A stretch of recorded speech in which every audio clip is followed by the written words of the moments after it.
good morning, good morning to the entire Build Your Best Life family. Today, we have a great conversation. As you know, this is Conversation with the Guys, and we're going to talk about breaking the poverty mindset. And I am Derek Durden, your host today, and I'm going to allow these very distinguished young men to introduce themselves one by one. If you will, Coach Wilburn, would you be the first one to bless us? Oh, most definitely. And good morning to everybody. My name is Coach Dr. Kevin Wilbon.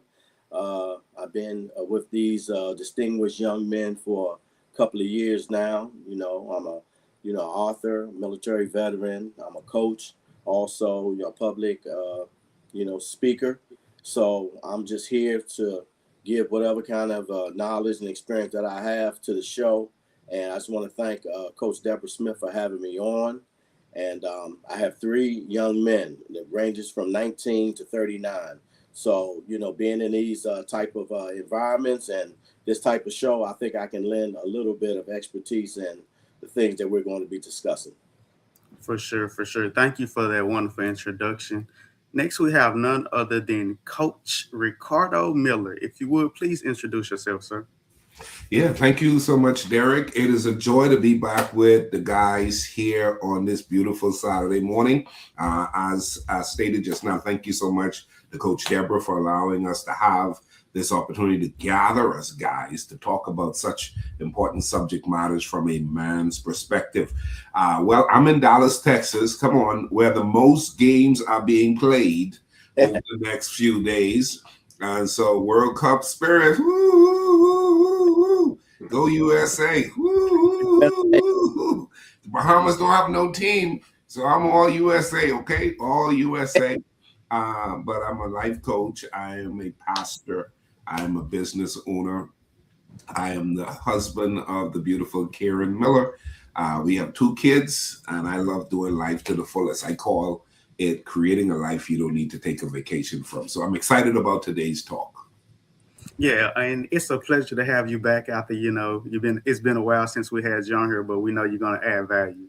Next, we have none other than my spiritual father, like mentor, adopted me. None other than Deacon Dan. If you would, please introduce yourself.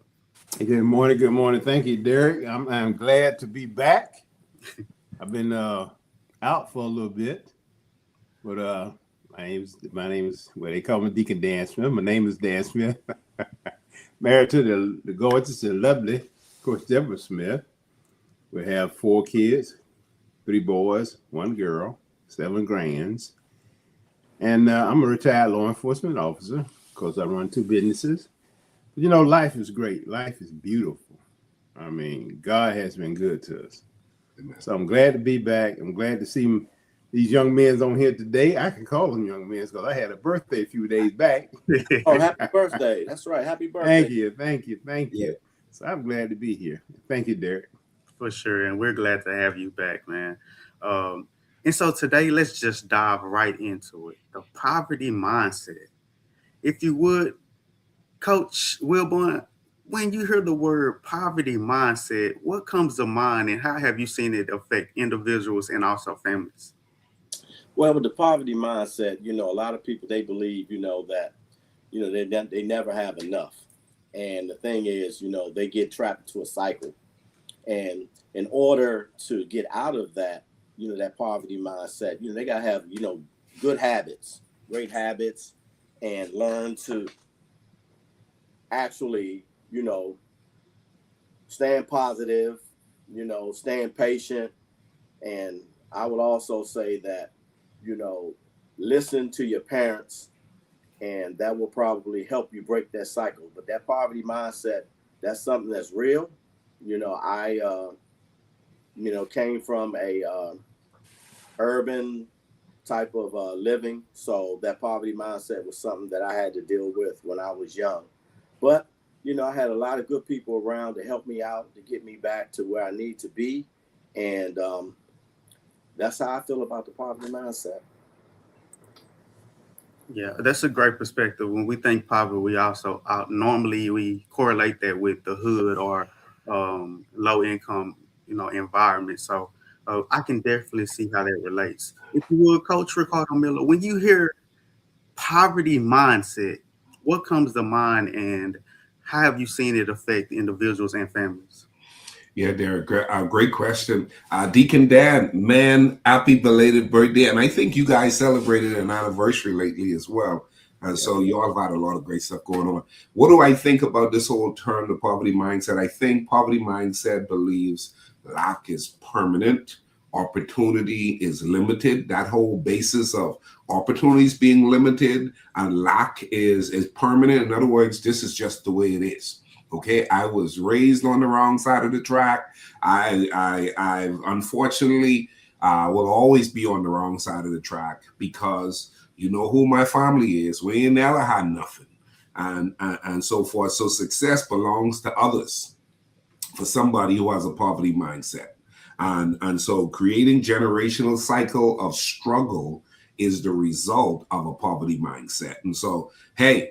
It is what it is. We've never gone to college. We're never up in upper management. It's those other people who have success. We don't normally have success. We just get jobs and we struggle to get by. It's the woe is me mindset that is attached to the poverty mindset. Great response.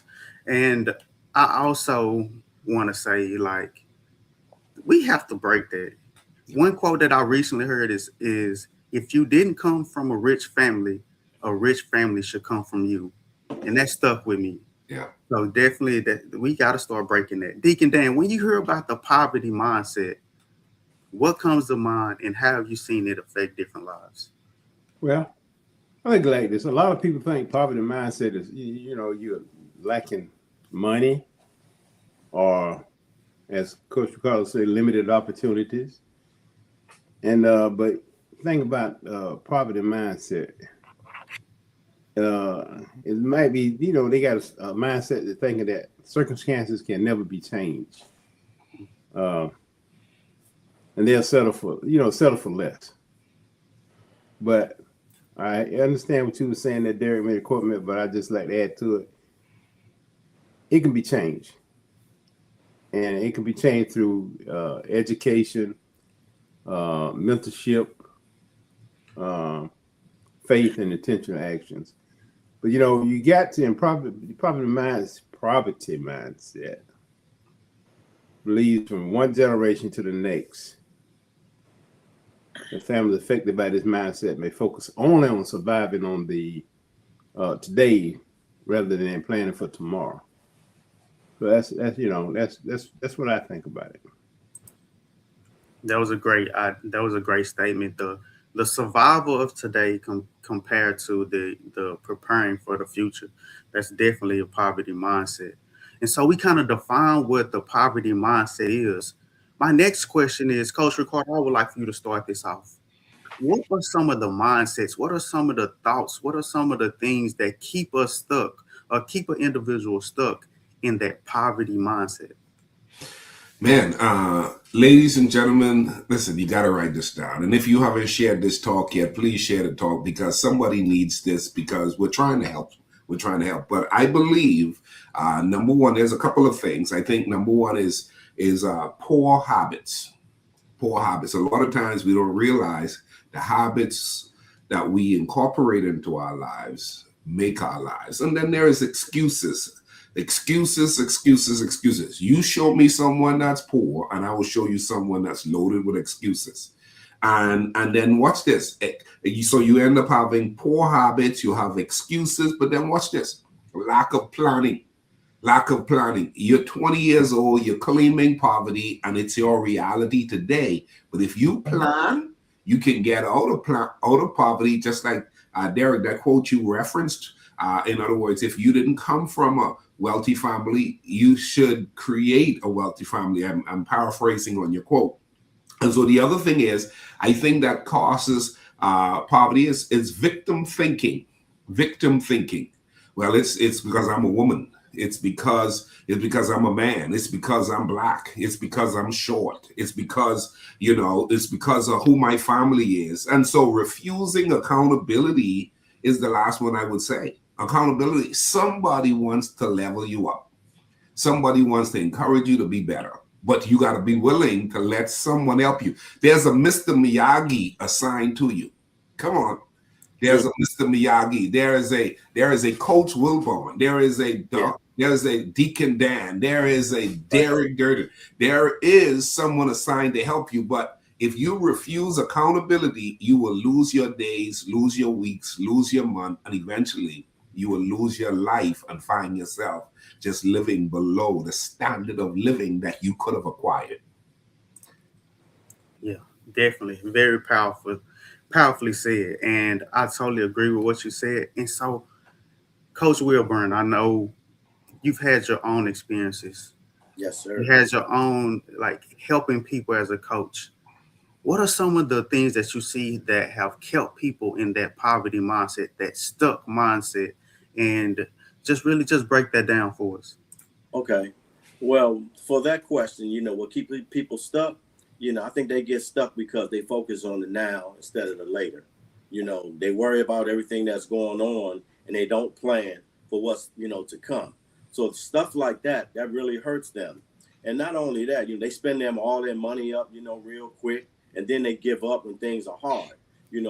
If you're trying to get out of that cycle, those type of habits have to go. You have to come up with something else that's totally different. You have to come up with a plan to make sure that everything is going to be, dress, for you later on down the road. And not only that, a lot of times people give up when things get hard. And I tell them, you know what? Nothing is going to be easy. Anything worth having is going to take a whole lot of work. It's going to take a whole lot of planning. It's going to take a whole lot of listening instead of just talking and going out and doing the things that you need to do, and people need to stop hanging out with other people that complain all the time. My thing is then they'll get that habit of complaining instead of doing something about what's going on with them. They complain all the time and nothing gets done. So those type of habits are the things that keep them stuck when it comes to that type of thing, that mindset, that poverty mindset.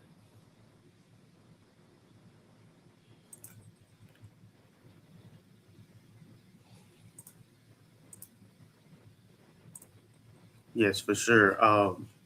That poverty mindset keeps us not only financially stuck, but it actually overflows into the other aspects of our lives. So we definitely got to be careful and then make the decision to actually change those things. Deacon Dan, talk to us. What are some of the things that you see that keep people stuck in that poverty mindset? Well, one of the first thing I see is, you need to blaming others instead of accept their own responsibilities. You can't blame somebody for something that you do, and the consequences end up not being the correct one. So that's something that you have to do. That's something you can't do that. And living beyond your means, a lot of people do that. And if they can't, that's one of the things they need to reconstruct. Not live beyond their means. And one of the things you can do to stop that, because you live beyond your means, you either lack of discipline and you're not consistent. You don't refuse to learn new skills. But one of the things, I don't care. A lot of people think that the more money you have, you can solve a lot of problems. But if you don't make some changes or change those bad habits, those attitudes, struggles, and that's obligating to, regardless of your income, you're gonna be right back in the same condition. So that's something that they need to look at. And so I tell you another thing, a bigger thing I think is associating with negative influences. Yeah. Be around people that you associate with negative influence. They putting bad influence on you and you paying attention and you doing the same thing they're doing or you doing what they're doing. It's not going to help you. So that's why I say, you can't do that. You can't do that. What you need to do, you want to seek for long-term success, not gratification. Yes, very powerful. You actually double down on some of the same points that Coach Wilburn. And so When we hear things repeated more than once, that means that there's some value that we need to take from that. We need to pay attention to those things. And so we're not just going to harp on the poverty mindset. We got to find ways to change it. We're talking about building better lives and leaving a better legacy. So let's talk about some of the things we can do instead of just talking about the mindset itself. If you would, Deacon Dan, you said two words in your last statement: consistency and discipline. How do those two things really impact? How can a person utilize those two things to really build a better life? Well, if you got a great talent of doing things, talent will, it'll open up the doors. But if you got that great talent, that's good. But if you got discipline, they're gonna keep the door open. They're gonna keep it open. And consistent, we talk about consistency. That consistency, creates momentums and delayed gratification, which allows you to make decision based on your future instead of your feelings. If you're gonna make decisions on your feelings, you're not gonna be really successful. Successful people don't make decisions on their feelings. Successful people often, sacrifice temporary comfort and long-term rewards. So whether it's saving money, or earning a degree, or building a business, or building a strong character, success usually comes from doing the right thing repeatedly over time. So if you're doing the right thing repeatedly over time, you're disciplined, you're consistent, you have a successful life. You continue to build a successful life. Yeah, you dropped a couple of bars on that one, man. You really gave some heat. And so I really like that when you said about not making decisions based off your feelings, man. Coach Wilborn, Yo, how does discipline and consistency help a person build a successful life?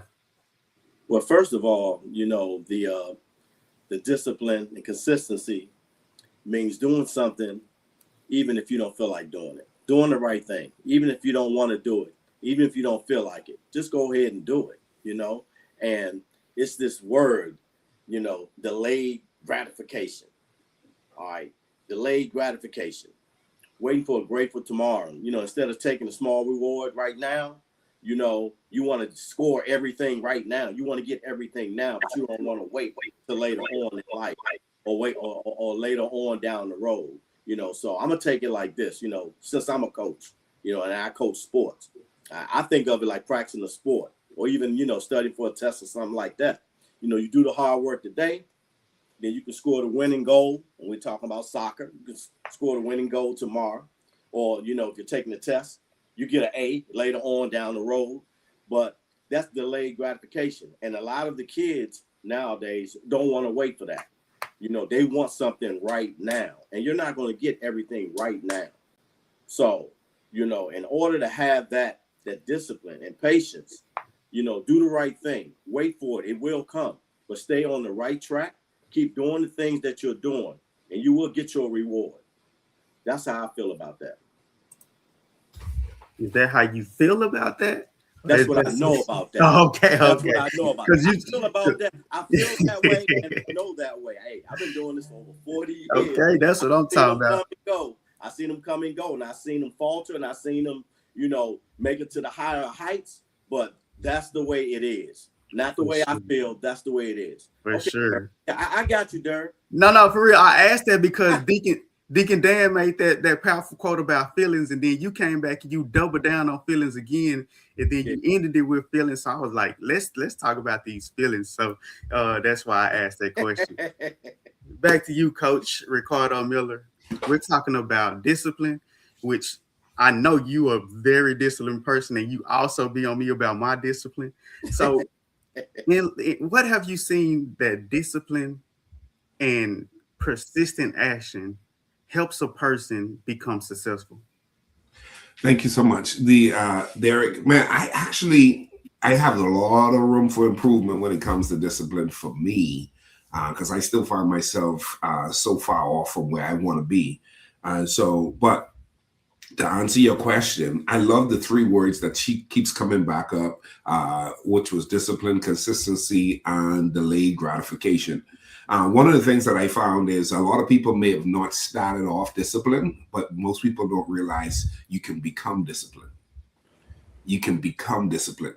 You can become consistent. You can learn to establish delayed gratification in your model of living. There have been a number of things I said I wanted. And there were times I looked at where I was and I realized if I go for what I want, it's going to hurt me later. So because I can see the long game, delayed gratification incorporates itself into my life, and I encourage others to incorporate it. In other words, the Bible says where there is no vision, the people perish. And so discipline is attached to vision. Show me someone who has a clear vision, and I'll show you someone who knows why they're getting up early. Show me somebody who has a clear vision, and I'll show you someone who will be more inclined to be consistent. Show me someone who has a clear vision, and I'll show you someone who knows how to put off for tomorrow. They knows how to put off something for tomorrow and say, I'm not going to do that today because it'll hurt today. And so I want to play the long game. So if you're watching, just let's all declare this right now. Lord, help me to learn to play the long game. Yes. Because for the people who learn to play the long game, the chances of them staying poor is very, very small. Investing is a long game. Okay, discipline, it has long game elements built to it. Consistency is also about the long game. Wow. Yes, sir. I guess they're giving me an extra minute. No. I thought I didn't. It was an abrupt stop, so I was trying to see if there was the pause for the next powerful punch. So, I gotta, I want you to get the message across because this message is not just for us to get on here and speak, but there's people who watching this who really need this information. Yeah. So I definitely want the individuals who are watching to get the information that they know that they need. And so next, we kind of talked about consistency. We talked about just really some of the things that make you successful. So let's go back a little bit. I want each and every one of you guys to go back to your earlier years. And what would you say to a young man right now who's on that transition? He's probably transitioning from high school to adult life, whether it be college or the workforce. What would you tell that young man? What jewel would you give him in order to make sure that he has some type of information that'll guide him into the next stage of life? If you would, Deacon Dan, start us off. The one of the things I like, work ethics. My mama told me years ago, she said, son, regardless of how they treat you or what they do, but you do your job and you do it to the best of your ability. And you can see what you can achieve by doing that. And that stuck with me. Stuck with me. And if you got good work ethics, you show up, you work hard, you give your best, even if nobody's watching. That's on you. So that's one of the things. Your work ethic is gonna follow you through your career. If you got good work ethics and you do your job, regardless of what it is, if you got I'm put it like this. I had a bad lieutenant, and he already told me he was prejudiced. So that's what I had to work through.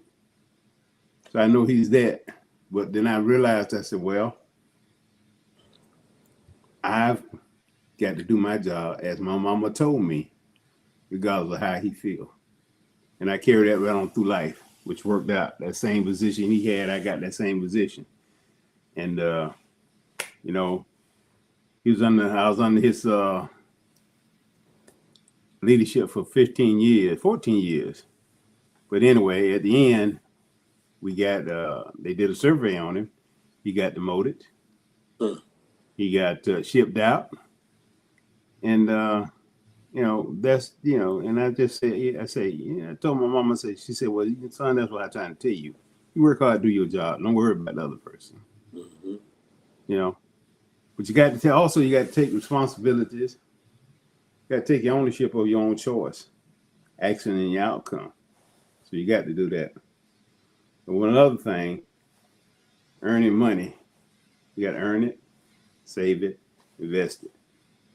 But I found, and I looked at First Chronicles 29 and verse 14. It said, yet people and I cannot really give you anything because everything is a gift from you, which is talking about God. And we have only given back what is yours already. So God give us everything. And, we have to, I don't care how smart you are, how great you are. You got to remember, God gave you this. So this is what you got to say. Something you got to stick with you. Got to remember, God gave me this. Don't put that chest out there. Oh man, I am this, I am that. Oh, God gave you that. And another thing, one of the most important lessons is understanding success is not an event, it's a process.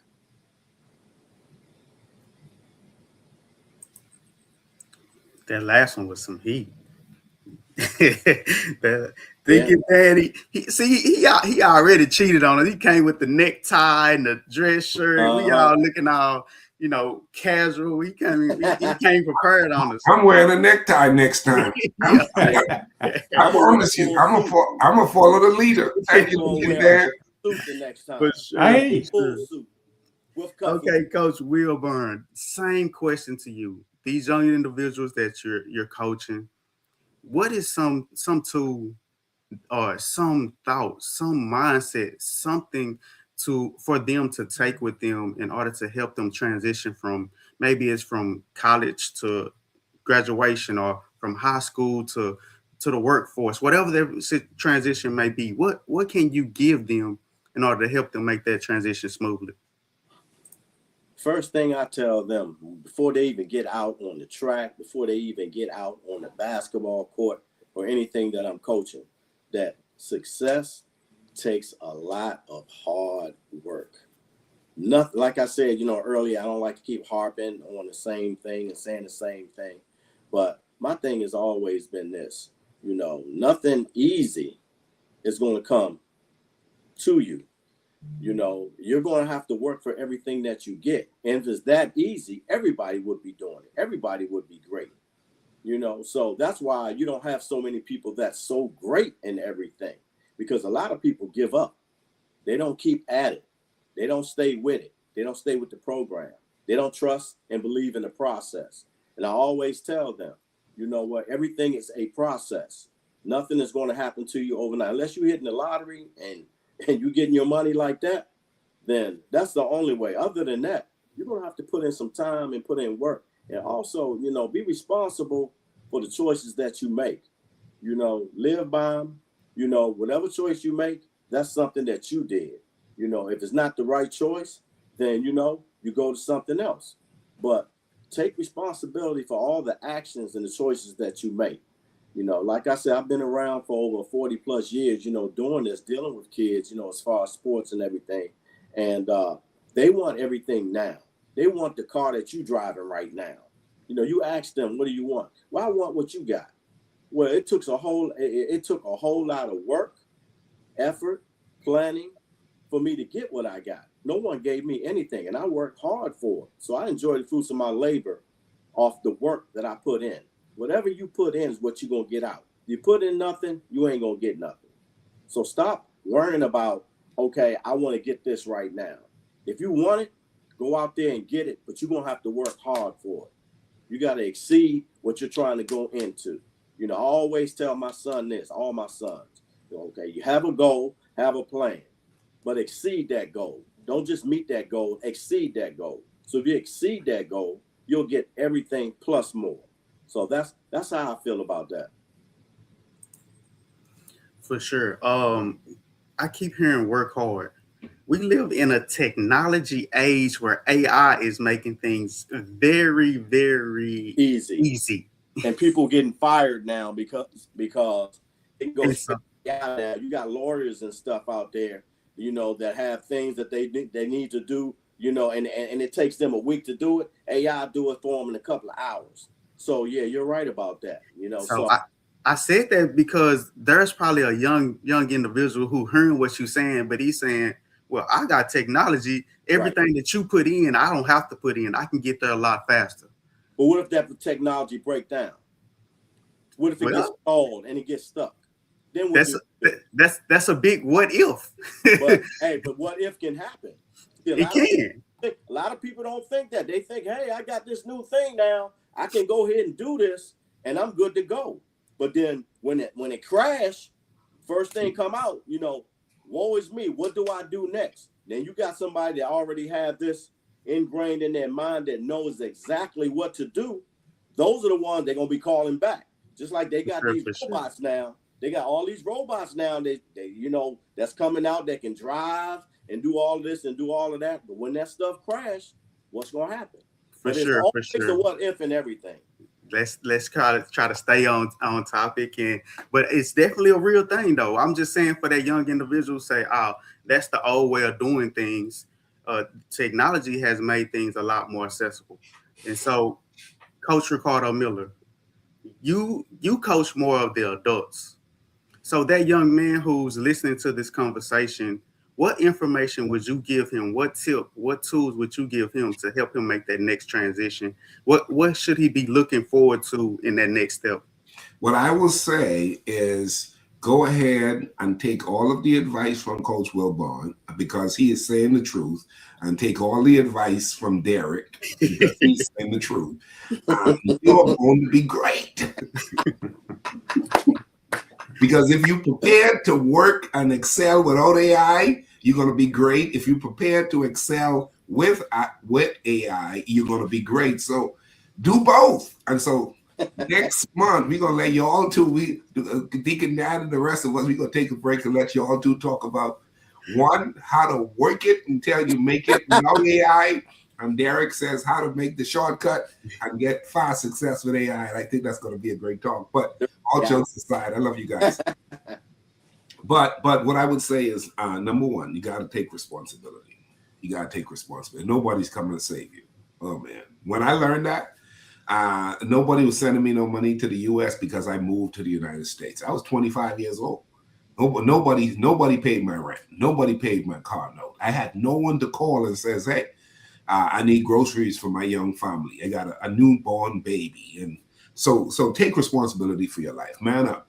Okay. Number two, I would say is have a work ethic second to none. You heard that already. You heard that from Deacon Dan. You heard that from Coach Wilborn. I would say have an incredible work ethics. Oh, my goodness. As a matter of fact, one of the things that my mother said to me years ago, she said, be so good at what you do that you can't be ignored.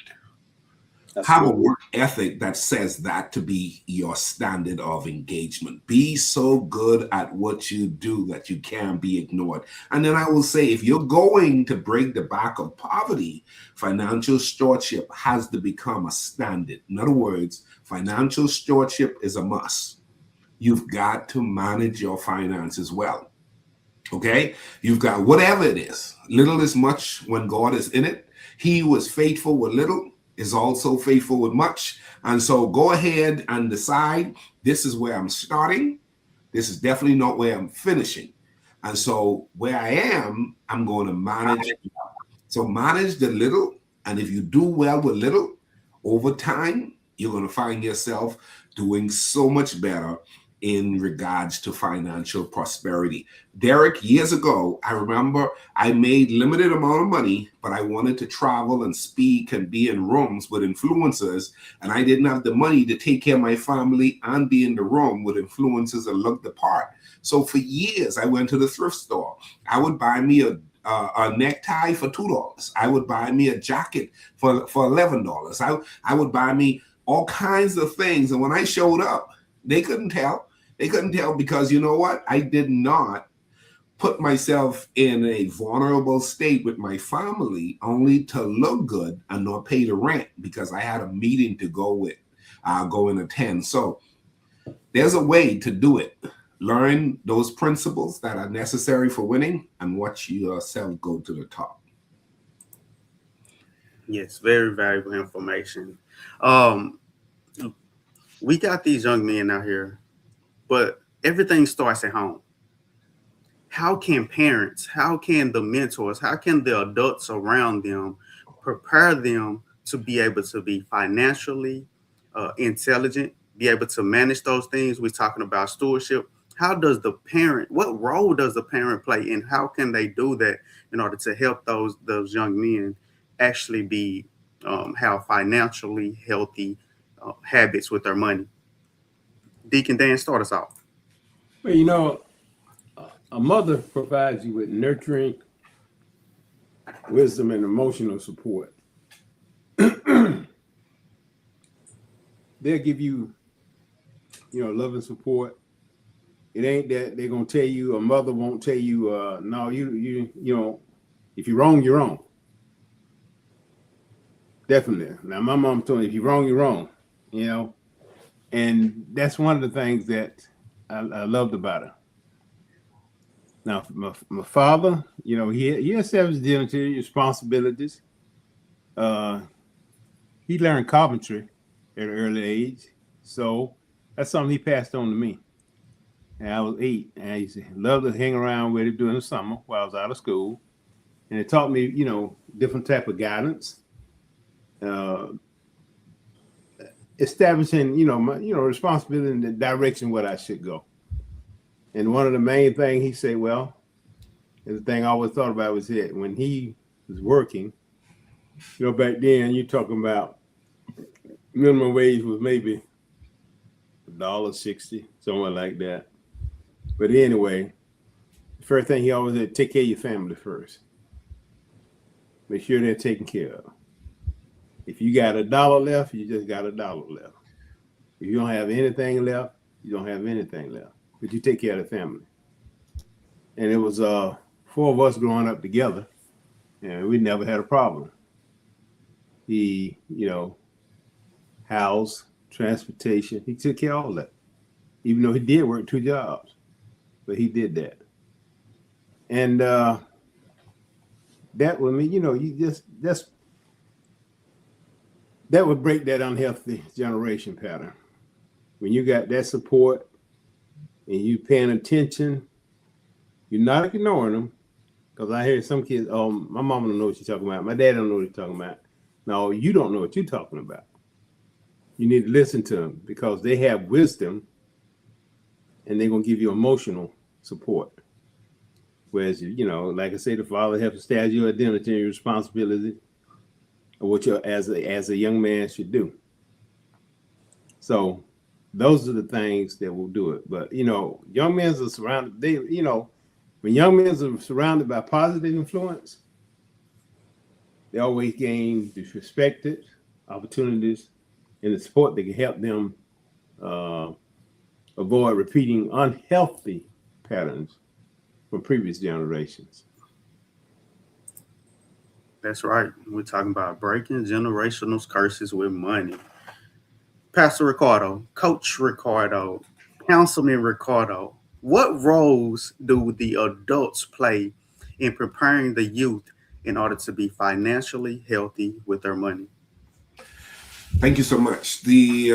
What role do adults play? I think I would say three roles. I think number one, parents are to parent. Okay. And I think that's important. And so one of the things that I say is a growing child needs a growing parent. Okay. And so parents need to model the whole concept of parenting well for the young man that's present. In other words, seeing stewardship at the parent level, seeing money management at the parent level, seeing discipline at the parent level. So parents need to parent, like literally be what I would call the model. Okay, be the model. You may have not started off well as a parent, but sure enough, you showed how you level up over time. So number one, should parent. Number two is mentors need to mentor. And there are a lot of uncles who are mentors, but they are not mentoring. Okay, there are a lot of pastors who are mentors, but they're not mentoring. Their mentors need to mentor. The challenge here is, you know, your nephew needs you. You know, the neighbor's son needs you as a mentor. You know, but we need you to do what you know. So come hang with me while I cut the grass. Come go with me to the gas station. Come sit in this meeting with me when I'm going to this meeting in the city. And I want you to just sit, watch, and observe.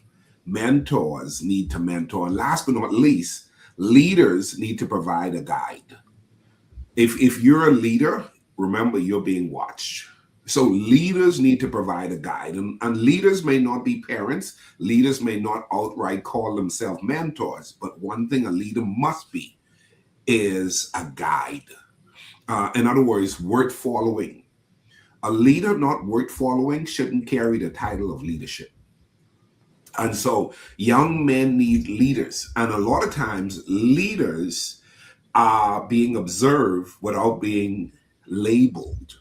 And so over the years, I could remember, Derek, being influenced tremendously by some strong leaders within my community that was doing it right. They weren't my mentor and they weren't my parent, but they were influencers. And that's what leadership is. And I watched how the guy cleaned his car. I watched how he fenced his yard off and told his kids, don't leave the gate. You stay inside the gate. I watched how they walked their kids to school. I watched how he opened the door for his wife. And so leadership is modeling. Leadership is setting a guide worth following. And I think if we can have more persons choosing to be the model, then we will have more young people coming up doing better.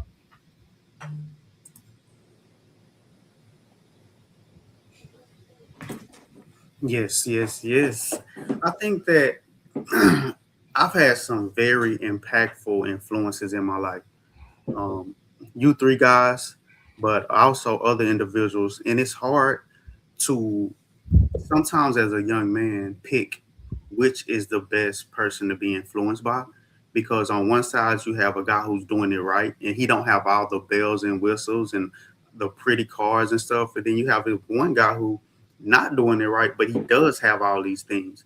And so a lot of times it's because, especially in today's time, social media, everybody's putting on this persona of success, and everybody's not living it up. But that just that perception is attractive. And so just really these guys, these young men have to be very discerning in who they choose to follow, because it's definitely gonna put them on a path to really affect the rest of their lives. Coach Wilburn, what role do parents, leaders, adults play in preparing these young men to be successful when it comes to handling their money? Well, I think Coach Pastor and Deacon Dan pretty much summed it up as much as you can for that. But I would say that it's like teaching someone how to drive. There are the rules and regulations. There's different ways of doing things in the whole 9 yards, and there are guidelines that you have to follow.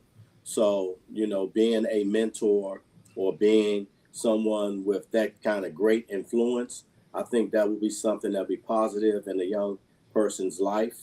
And, of course, the mom and dads, and if you're in a single family home, the people that's there, listen to them, learn from them, hopefully they'll be teaching them the ins and outs, the ups and downs, of anything, that they had to deal with, within life. With my boys, I let them know, a lot of people say, sometimes, a young man needs to stay in a young man's place. But then when they get into a certain age, you need to teach them, the values of money. You need to teach them how to be financially literate. And you have to teach them, about, growing and becoming a young man or a young woman.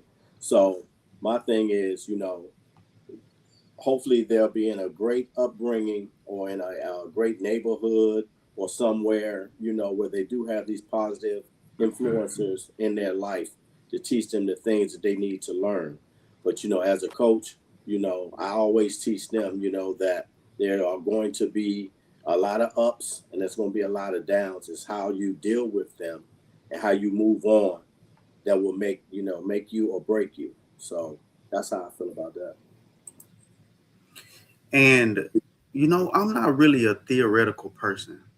We're talking about discipline. We're talking about stewardship. We're talking about uh, perspectives and concepts. I want to change this up just a little bit.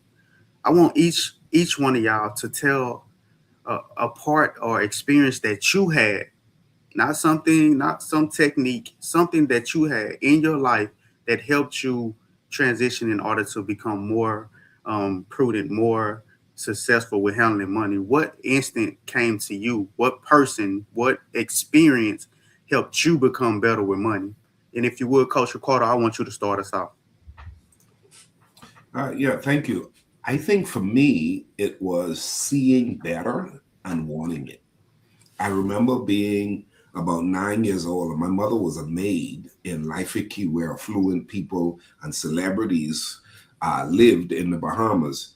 And I can remember going with her one time to work, and I saw the lawn, and I saw the house, and I saw the garage, and I saw a lifestyle that was far beyond where I was raised.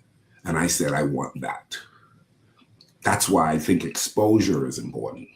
And then once I got the revelation that the Bible says God is not a respecter of person, what he'll do for one, he'll do for another. I'm like, well, you mean to tell me I can have that? Because I was exposed to more. I was exposed to better. And so lately I remember telling my son, listen, everybody didn't go through the whole concept of having an old car. Some people don't even know what a jumper cable is. And so I said, and so don't believe there's a necessary so-called come up. There are some people who have been exempt from that. And so build a life that will take you to the life you see yourself having. And that is the way out of poverty. That is the way out of living below your means. Choosing to level up. It's literally faith. The Bible says, according to your faith, be it done unto you. And so the yard that I have is the yard I aspire to have. The house that I have is the house I aspire to have. The car that I drive was the car I aspire to have. The life that I have is the life that I aspire to have. And so if you can't see it, you can't have it. And so I'm saying to somebody, I saw it and I fought for it. And it's the beginning of getting out of what you may have been in that may not be good. If you could see your way out, chances are you could get out. Yes, that's the authenticity I was looking for right there. That somebody connected with that. Coach Wilburn, what was that experience for you? Who was that? What turned your, even gave you the hope to aspire to be better with your money and what you could accomplish?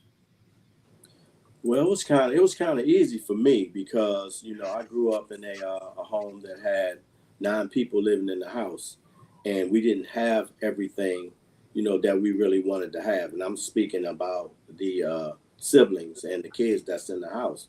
So seeing other kids that did have a whole lot and living in better homes and had mopeds, because back then there were mini bikes and mopeds. There were motorcycles, and kids could drive those at 12 and 13 years old. I think that was a motivating factor for me because I always wanted to have some good stuff, and by seeing that changed my whole mindset, and it made me actually go out and grind and go hard for what I wanted. And then that from there, I always said, what, one day I want to be someone that's successful, to have whatever I want. I used to live in Georgetown. And when I was in Georgetown, I used to walk, when you walk in Georgetown, it's like you're walking in LA, especially with all those stores, Gucci, and all those stores and stuff like that.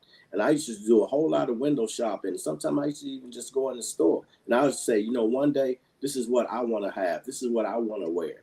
I want to be able to live this type of lifestyle, you know. So I think that was it for me, to see what other people had that I didn't have, that sparked that, you know, that go get, you know, mentality in me. But I knew that, you know, what came with that would be a lot of hard work. I knew that, but I did that, and I passed it on to all the people, you know, that I've coached, passed it on to my kids as well. And that's what made me, you know, say, okay, you know, I'm going to get out of this poverty mindset thing and be able to be successful and get whatever I want to get. And that's how it happened for me. Yes, very powerful. Deacon Dan, what was that experience for you? Who was that person that helped you transition to really understanding what money can do for you and what life you want to live? You know, I'm gonna have to say my father. But one of the things he told me, he said, "Son, I want you to remember this. What we have here now, when you become a father, and when you become an adult, you should have better than what we have now. And teach your kids that every time you move up the ladder, that they should have better than what you have." Other words, he's saying, example, we had a house, you know, it was 5 of us in there with 4 kids and my father and my mother. We had only a 2-bedroom house. So, you know, that means we had to share bedrooms. But the thing that stayed in my mind, okay, when I become adult, I'm gonna have me a house. I'm gonna get me a house. I never thought about apartment, but I'm gonna get me a house. And once I get this house, you know, I want to be bigger than what we have now. The one that we made through. We made it through. Don't get me wrong. We made it through. The house is a nice house. Back then we just supposed to have wooden houses. So I moved out and had a block house. And then that kept me achieve more than what you had in your childhood. So I tell my kids, my boys, my girl, hey, y'all need to be better, achieve yourself better than what we are. So I think what I'm saying is each generation should be better than your previous generation. Not saying that you're going to be better than the person or whatever. I mean, better doing different things, houses, cars, things like that. You should be able to achieve that without no hardships or whatever like that. But that's one of the things that was instilled in me, that always do better than the person behind him. That coach, Ricardo, I'm sure RJ, he's teaching RJ, when you become a man you're going to be better than what I am. So that's how I looked at it. My father wanted to taught me that. For sure. Each generation should be better than the last. Then that's a powerful statement. And we got to live that out. So I think each and every one of y'all guys had great feedback. Y'all had great perspective. Y'all add great value to the Build Your Best Life family. And so right now, I want y'all to give y'all last final statement, that one that you want them to put in a tool belt and apply to their everyday life. That one statement that somebody listening can take and apply to their life and actually become better. If you would, Coach Wilburn, what is that statement? And if anything, how they can contact you, reach out to you. If you would, just go ahead and close us out, your final statement to the audience. My final statement to the audience, if you're watching, is that know that you're worthy. Know that you can do whatever you want to do and be whatever you want to be. But you just have to have that vision, and you have to have that, you know, that guideline to go through, and that guideline to have, you know, so you can be able to be successful. I mean, it can happen for you. You know, what you see in the future, what you want to get, you can get it, you know, but it's up to you to be the one to say, you know what, no matter what I go through, I'm not going to stop until I reach where I'm trying to get to. And you'll get it, you know, and I truly believe in it. Like I said, I've been doing this for a long time, and I've seen kids make it to the promised land. I've seen kids falter, but I've seen them fall down and get back up. And it's what you do when you fall down. Do you stay down or do you get up and keep it moving? But the choice is yours. Ultimately, you have to make that sacrifice. You have to make that choice to say, you know what, I want that and I'm going to get it no matter what happens. And nothing is going to stand in my way. That's what I'll leave you with. For sure. Very powerful. Very powerful. Deacon Dan, what is your message to the listeners that you want them to take with them as they leave after this podcast? First thing I want them to do, I want them to trust God. You trust God and discover your purpose. And then commit to becoming the best version of yourself.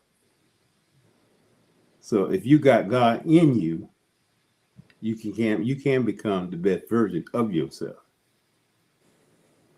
And always remember that your past may explain where you started, but it's not determine where you finish. So that's what I leave with them. Every day is opportunity. So make choices and move closer to life that you want to build. Yeah, Pastor Carter, I don't know how you're going to come behind Deacon Dan with those lines, but what is your final message to the audience today? I know you was going to set me up in life at some point, brother. And you did it this time. You set me right up. Deacon Dan, I love you, sir. Coach Wilburn, I love you and appreciate you. Happy Father's Day to all of you guys. Same to you. Yeah, I would say just take responsibility. Okay, take responsibility. Your life is yours. Nobody's coming to save you. I know you wish someone would make it work for you, but show me a young man who doesn't take responsibility, and I'll show you a young man who's going to have some difficult days ahead. Seek mentors. Remind yourself someone is assigned to help you. Okay, maybe the person who you want to help you may have not helped you, but somebody is assigned to help you. Seek valuable skills. Seek the skills that AI cannot replace, and seek the skills that AI have acquired and have taken over. Both skills are necessary in 2026. And then manage money well. Manage money wisely. Live below your means.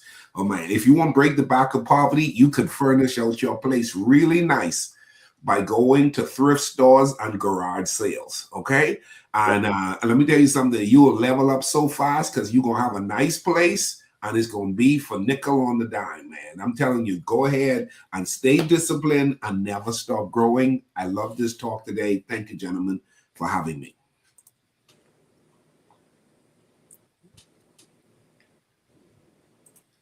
I think Derek wanted me to give more points. And so. Nah. Man, each one of you guys really gave some powerful information, powerful stuff today, man. And I even took a couple of notes. I was on my phone writing down some of the stuff y'all said, because this information doesn't have an age limit on it. Yeah. You can be 2 or you can be 200, and it's applicable. And then we might need to bring you into that conversation next month about this list of stuff that AI can't replace. We might have to bring you into that too. And so, but this conversation has really been very valuable. I want to say thank you to everyone who kept Coach Deborah in your prayers. She's making a remarkable recovery. And I just want to say, Deacon Dan, you've been standing by her, being strong, and I admire you for the man that you are. Each one of you guys have very unique things that y'all bring, and it's just, y'all encourage me because I'm always the youngest guy on the screen. But you guys are really mentors. Y'all guys are really pointing to me. You guys are really giving me some guidance, some steps along the way that I really can apply to my life. And I'm pretty sure on this platform, individuals who are watching are getting valuable tools too. So with that, make sure that y'all do get the Build Your Best Life book. Support the platform. If you made it this far, that means that you got some value. So that means you should be subscribing to the page. You should be liking, comment, because it's about reciprocating. If you're getting something out of it, you should put it in. It's free if you like, share, and subscribe. But the book is not free. I want y'all to know that too. But even that, like, it's for a better cause. So This has been this month's Conversation with the Guys. Thank you so much for all your ears, all your attention. And so I want to close. We look forward to seeing you next month, same time, same place, but a different conversation. Thank you.